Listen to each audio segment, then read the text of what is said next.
Es prepara Meritxell Serres amb cuca.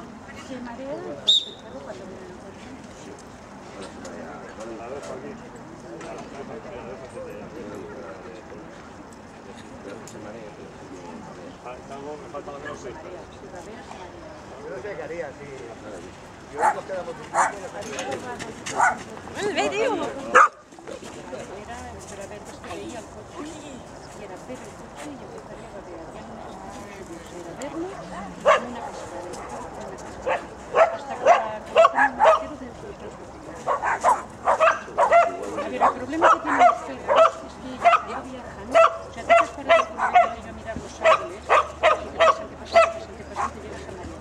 Vale, pues los perros no son capaces de llegar en un punto que van viendo.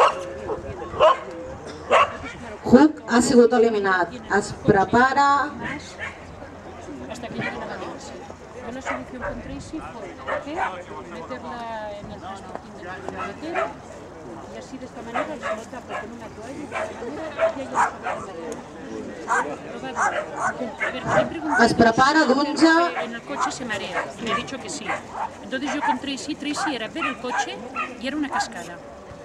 ¿Sabe? O sea, salimos, bueno, sí, depende de la ruta que lleve. Després de la d'onze sortirà Sami, la Suent del Fluvià, amb Clay, Gastón i el Kira. transportín en el maletero, metida dentro del transportín y tapado así con una toalla, porque el problema de los perros es que, así como nosotros, dices, vas conduciendo y miras, ellos miran y les van pasando los árboles así.